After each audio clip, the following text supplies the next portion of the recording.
Welcome to the deep dive. This is where we really try to cut through the noise. We take sources sometimes, like today, just one really dense one, and pull out those aha moments. That's the goal. And our mission today, it's all about extraction. We're focusing on just one single piece of information.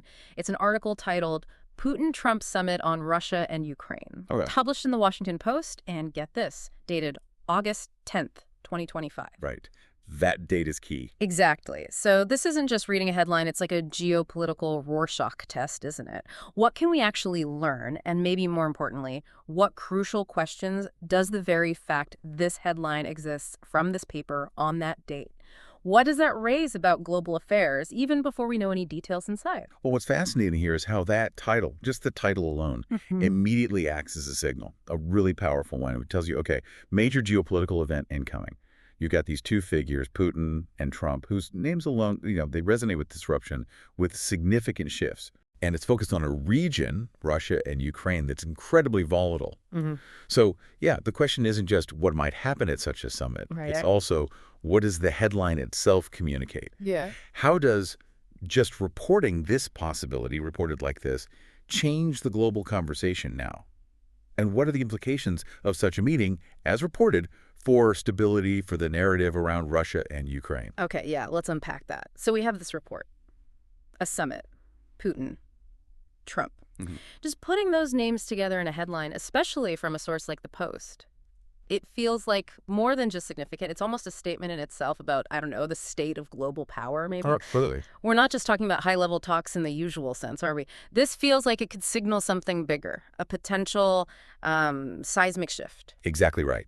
If you connect this to the wider picture involving these specific leaders, well, it suggests discussions happening outside, perhaps, the standard diplomatic playbook. Oh. It implies that engagement at the very highest levels, maybe bypassing some traditional channels, and that carries potentially profound ramifications. Ramifications for what, specifically? Well, for existing alliances, for one, they could be tested. The strategic landscape, it might be redrawn.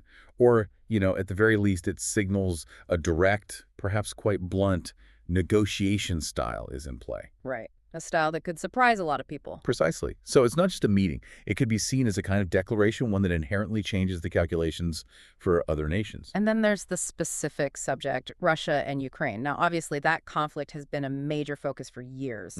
Constantly in the news. But for it to still demand this kind of direct, top-tier attention, specifically involving these two leaders in 2025, it suggests maybe a persistent intractability, or perhaps something new, a critical new phase. What does that ongoing centrality tell us? It absolutely underscores that the situation there remains a persistent, unresolved flashpoint, a major global concern. Still, after all this time. Yes. For it to warrant a summit involving these individuals years after the initial major escalation, it implies one of two things, probably.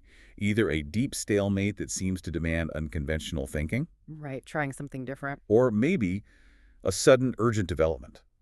Something new in the region that necessitates this kind of direct, high-level intervention. It tells us the narrative around the conflict is far from settled.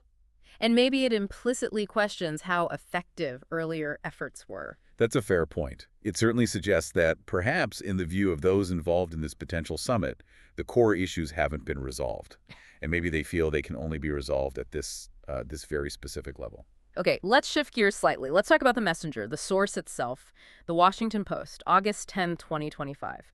Now, the Post, it's a pillar of American journalism, right? Known for deep reporting on politics, international affairs. Absolutely, a major institution. So, what does the choice of this publication, the Washington Post, and crucially, that future date, what does that imply about the likely, let's say, nature or focus of the report, even if we don't have the article itself? This is where it gets really interesting, I think. The Post's reputation suggests this isn't likely just, idle speculation. No. It implies they likely have solid sources, credible information, or perhaps this summit is actually a pre-scheduled event, something publicly announced by that date. Okay, that makes sense. And that date, August 10th, 2025. It's very specific. It anchors this whole thing in a near future moment. It takes it from the realm of the hypothetical and makes it feel like an announced reality. So it's not just reporting on something that happened. Exactly. It functions almost like an early warning. Yeah. For the Post to run this, it suggests they see it as imminent, verifiable, and highly impactful. Something that would prompt immediate strategic thinking around the world. Wow, so it actually influences perceptions and maybe even actions before the summit even happens. It certainly could. The announcement itself, especially from a respected outlet, can be a strategic move. How so? Well, it could signal a shift in diplomatic posture for one or both sides. Hmm. It might be aimed at influencing public opinion globally or domestically. It could even be a kind of trial balloon, testing reactions to potential policy shifts. Right, so the ambiguity, before we get the full story, actually becomes part of the strategy. Precisely. That ambiguity can be a powerful tool in international relations. So wrapping this up, what does this all mean for us, for you listening? Even just from a headline, a publication, a date, Mhm. we can actually infer some really significant geopolitical dynamics, the continued, sometimes seemingly intractable importance of major world events, and of course the critical roles of specific global It's players. quite stark. Yeah, it's a powerful reminder, isn't it, that information, even in its most minimal form, like a single headline, carries immense weight. And it sparks these profound, necessary questions. And that leads us to a final thought, perhaps a provocative one for you listening. How do you typically evaluate the significance, the potential implications of a news headline before you even click or read the full article? Yeah, that's a great question. Think about it. What initial questions does a title like Putin-Trump Summit on Russia and Ukraine immediately spark for you? About the state of the world, maybe? About leadership?